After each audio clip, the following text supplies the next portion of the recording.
زندگی میں دو لوگوں کا بہت خیال رکھنا، ایک وہ جس نے تمہاری جیت کے لیے اپنا سب کچھ ہار دیا یعنی تمہارا والد، دوسرا وہ جس کی دعاؤں سے تم سب کچھ جیت گئے یعنی تمہاری ماں۔ جب ناخن بڑھ جاتے ہیں تو ناخن ہی کاٹے جاتے ہیں، انگلیاں نہیں۔ بالکل اسی طرح جب کسی رشتے میں غلط فہمیاں پیدا ہو جاتی ہیں تو غلط فہمیاں ختم کرنی چاہیے، رشتے نہیں۔ عبادت کی مشقت ختم ہو جاتی ہے، اس کا ثواب باقی رہتا ہے، اور گناہ کی لذت ختم ہو جاتی ہے مگر اس کا عذاب بھی باقی رہتا ہے۔ پیارے بھائیو، زندگی ایسے جیو کہ کوئی ہنسے تو تمہاری وجہ سے اور کوئی روئے تو تمہارے لیے، تمہاری وجہ سے نہیں۔ کسی سے اتنی نفرت نہ کرو کہ کبھی ملنا پڑے تو مل نہ سکو، اور کسی سے اتنی محبت بھی نہ کرو کہ کبھی تنہا جینا پڑے تو جی سکو۔ کوشش کرو کہ تم دنیا میں رہو، دنیا تم میں نہ رہے، کیونکہ کشتی جب پانی میں رہتی ہے خوب تیرتی ہے، لیکن جب پانی کشتی میں آ جاتا ہے تو وہ ڈوب جاتی ہے۔ کوئی تمہارا دل دکھائے تو ناراض مت ہونا، کیونکہ جس درخت کا پھل میٹھا ہوتا ہے لوگ پتھر بھی اسے مارتے ہیں۔ دنیا کی دولت اللہ تعالیٰ انہیں بھی دیتا ہے جنہیں وہ پسند نہیں کرتا، جبکہ دین کی دولت اللہ تعالیٰ صرف انہیں دیتا ہے جن سے وہ محبت کرتا ہے۔ والدین اور درخت جب دونوں بوڑھے ہو جاتے ہیں تو ان کی چھاؤں پہلے سے زیادہ گھنی ہو جاتی ہے۔ قبرستان کے باہر لکھا تھا، منزل تو تیری یہی تھی بس زندگی گزر گئی آتے آتے، کیا ملا تجھے اس دنیا سے؟ کچھ بھی نہیں، لوگ چھوڑ گئے جاتے جاتے۔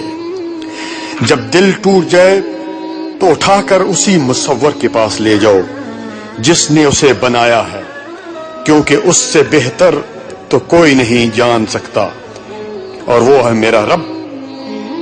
پیارے بھائیو، ریس میں جیتنے والا گھوڑا نہیں جانتا کہ کامیابی کیا ہوتی ہے۔ وہ دوڑتا ہے تو صرف اپنے مالک سے ملنے والی تکلیف کی وجہ سے۔ تو کبھی تم خود کو تکلیف میں پاؤ تو سمجھ لینا کہ تمہارا مالک اللہ رب العالمین یہ چاہتا ہے کہ جیت تمہاری ہی ہو۔ اسی طرح پیارے بھائیو، وقت دکھائی نہیں دیتا مگر دکھا بہت کچھ دیتا ہے۔ اپنا غم ہر کسی کو مت بتائیں، کیونکہ مرہم ہر گھر میں ہو یا نہ ہو، نمک ہر گھر میں ہوتا ہے۔ آپ سمجھ گئے ہوں گے۔ اگر لوگ آپ سے متاثر ہو رہے ہیں تو تکبر نہ کرو، بلکہ اللہ کا شکر ادا کرو کہ اس نے تمہارے عیب چھپا کر تم کو لوگوں میں معزز بنا رکھا ہے۔ پیارے بھائیو، فجر کی نماز خود پر لازم کر لو، کیونکہ یہ شیطان کے خلاف دن میں تمہاری پہلی فتح یعنی کامیابی ہے۔ اس دینے والے کا دروازہ کبھی بند نہیں ہوتا، بلکہ لینے والے ہی دروازہ کھٹکھٹانا بھول جاتے ہیں۔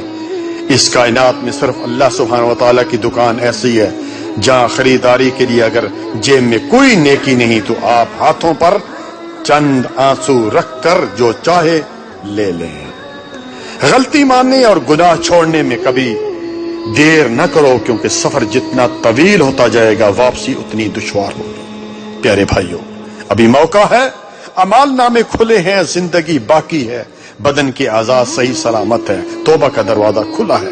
اس سے پہلے کہ زندگی کی نعمت چھین لی جائے، اعمال نامے بند ہو جائیں اور اعضاء مٹی ہو جائیں، اپنے اللہ کو منا لیں، وہ بہت جلد مان جاتا ہے۔ ساری زندگی اسی فکر میں گزر جاتی ہے کہ لوگ کیا کہیں گے، اور آخر میں لوگ صرف اتنا ہی کہہ دیتے ہیں کہ انا للہ و انا الیہ راجعون۔ جس طرح لوگ مردہ کو کاندھا دینا افضل سمجھتے ہیں، کاش اسی طرح اگر زندگی کو سہارا دینا افضل سمجھ لیتے تو زندگی کتنی آسان ہو جاتی۔ تجھے تیری اوقات کا اس دن پتا چلے گا جاوید، اے انسان، جب لوگ تجھ پر مٹی ڈال کر ہاتھ بھی تجھ پر جھاڑیں گے۔ زندگی کا پہلا غسل بھی کسی نے دیا اور آخری غسل بھی کوئی اور دے گا۔ اتنی سی اوقات پر اکڑ کیسی ہے اے انسان؟ اپنے جسم کو ضرورت سے زیادہ مت سنوارو، اسے آگ یا مٹی میں مل جانا ہے۔ سنوارنا ہے تو اپنی روح کو سنوارو، کیونکہ اس نے رب کے پاس جانا ہے۔ اللہ تعالیٰ ناراض ہو کر روٹی نہیں چھینتا پیارے بھائیوں، بلکہ سجدے کی توفیق چھین لیتا ہے، اور یقین مانو یہی سب سے بڑا خسارہ ہے۔ یاد رکھیے وہ انسان دکھ کے ویرانے سے کبھی نکل ہی نہیں سکتا جس نے اپنی خوشی کے لیے کسی کی جھولی میں دکھ بھرے ہوں۔ پیارے بھائی اور بہنوں، شادی ایک اہم ضرورت ہے، ہم نے اسے ایک پہاڑ بنا دیا۔ باپ جہیز بناتے ہوئے بوڑھا ہو جاتا ہے، بیٹی 30 سال تک گھر میں بیٹھی ہے، بیٹا نوکری اور گھر بناتے ہوئے 35 سال کا ہو جاتا ہے، پھر نوجوان نسل زنا کی طرف راغب ہوتی ہے۔ جب نکاح مشکل ہو جائے تو زنا آسان ہو جاتا ہے۔ خدا را والدین بچوں کی شادی جلدی کریں۔ اکثر خواتین اپنی بیٹی کو اپنے داماد کے ساتھ ہنستا مسکراتا دیکھ کر خوشی سے پورے نہیں سماتی، مگر یہی منزل بیٹے اور بہو کا ہو تو موڈ خراب کر لیتی ہیں۔ خدا را ایسا مت کیجیے، کسی کی بیٹی کے لیے ویسے ہی سوچیے جیسا اپنی بیٹی کے لیے سوچتے ہیں۔ معزز سامعین کرام،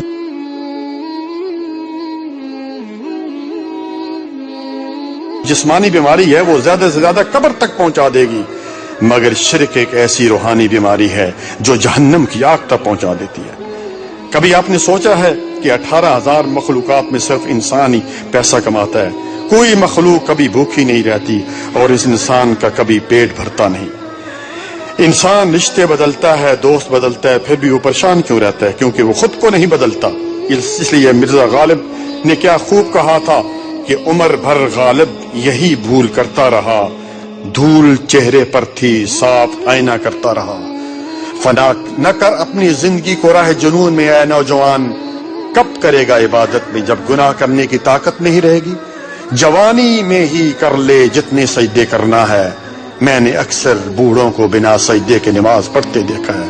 کر جوانی میں عبادت کاہلی اچھی نہیں، گر بڑھاپا آ گیا بات بن پڑتی نہیں۔ کڑوی زبان والے کا شہد بھی بکتا ہے، کڑوی زبان والے کا شہد بھی نہیں بکتا، جبکہ میٹھی زبان والے کی مرچیں بھی بک جاتی ہیں۔ انسان کی سب سے بڑی ہجرت گناہوں سے نیکیوں کی طرف سفر کرنا ہے۔ بری عادت کی مثال پودے جیسی ہے، شروع میں ہی اکھاڑ دیں تو ٹھیک ہے، ورنہ تناور درخت بن جاتا ہے۔ دنیا میں جس چیز سے توجہ اٹھاؤ وہ مرجھا جاتی ہے، مگر قرآن کریم وہ معجزہ ہے کہ تم اس سے دوری اختیار کرو گے تو خود مرجھا جاؤ گے۔ وقت نکال کر بات کر لیا کریں اپنوں سے، اگر اپنے ہی نہ رہے تو وقت کا کیا کریں گے؟ لہجے مار دیتے ہیں، ہاتھ کے لگے زخم تو ٹھیک ہو جاتے ہیں، لیکن زبان کے لگے زخم کبھی بھرا نہیں کرتے۔ جب عقل آنے لگتی ہے شادی ہو چکی ہوتی ہے، جب محبت کی عمر آتی ہے تب بچے پال میں پڑ جاتے ہیں، جب آرام کا وقت آتا ہے بیماریاں گھیر لیتی ہیں، اور جب زندگی کی سمجھ آنے لگتی ہے تو موت آ جاتی ہے۔ ساری عمر کسی کے ساتھ کتنی اچھا کر لو، لیکن کسی مجبوری سے کسی ایک بات پر ساتھ نہ دے سکو تو ساری اچھائیاں کنویں میں گر جاتی ہیں۔ باپ کی غربت سے گھبرا کر لوگوں کی باتوں میں نہ آؤ، بلکہ باپ کا سہارا بنو اور باپ کو حوصلہ دو، یہی تمہاری سب سے بڑی کامیابی ہے۔ بے سکونی کی ایک وجہ یہ بھی ہے کہ انسان اپنی پریشانیوں کا ذکر اپنے رب کی بجائے لوگوں سے کرتا ہے۔ ماں باپ کے آنگن میں ذرا سی تکلیفوں میں شور مچانے والی بیٹیاں سسرال جا کر بڑے بڑے غم چپ چاپ کر کے برداشت کر لیتی ہیں۔ کہتے ہیں کسی کے گھر روزانہ آنے جانے سے عزت کم ہو جاتی ہے، مگر واحد اللہ کا گھر مسجد ہے جہاں روز آنے جانے سے کیا ہوتا ہے؟ عزت بڑھ جاتی ہے۔ یتیمی ساتھ لاتی ہے زمانے بھر کے دکھ، سنا ہے باپ زندہ ہو تو کانٹے بھی نہیں چبھتے۔ بے شک تم تنہائی میں برائی کرو پھر بھی 4 گواہ بالکل تیار ہیں، آنکھ، کان، ہاتھ اور دل۔ نفرت گناہ سے نہ کرو، نفرت گناہ سے کرو، نفرت جو ہے گناہ سے کرو، گناہگار سے نہیں، شاید وہ آپ کی محبت میں آ کر گناہ چھوڑ دے۔ وہ تھے محروم تعلیم سے مگر مجھ کو پڑھایا، پسینہ حد سے بڑھ کر میری خاطر بہایا، کھڑا رہتا ہوں شاہوں میں جو اپنا سر اٹھا کر میں، میرے والد نے مجھ کو آج اس قابل بنایا۔ شکر کر کے سویا کرو، تم اللہ کا صبح اٹھنے کا موقع ہر کسی کو نہیں ملتا۔ اپنی اولاد کی شادیاں جلدی کریں، کیونکہ جب انسان کو بھوک لگتی ہے تو حلال کھانا نہ ملنے پر حرام کی طرف بڑھ جاتا ہے۔ جس گاؤں میں بارش نہ ہو وہاں کی فصلیں خراب ہو جاتی ہیں، اور جس گھر میں دین نہ ہو وہاں کی نسلیں خراب ہو جاتی ہیں۔ اپنی اولاد کو اپنا دوست بنا کے اچھا انسان بنے، ورنہ برے لوگ انہیں اپنا دوست بنا کر برا انسان بنا دیں گے۔ جزاکم اللہ خیرا، بارک اللہ فیکم۔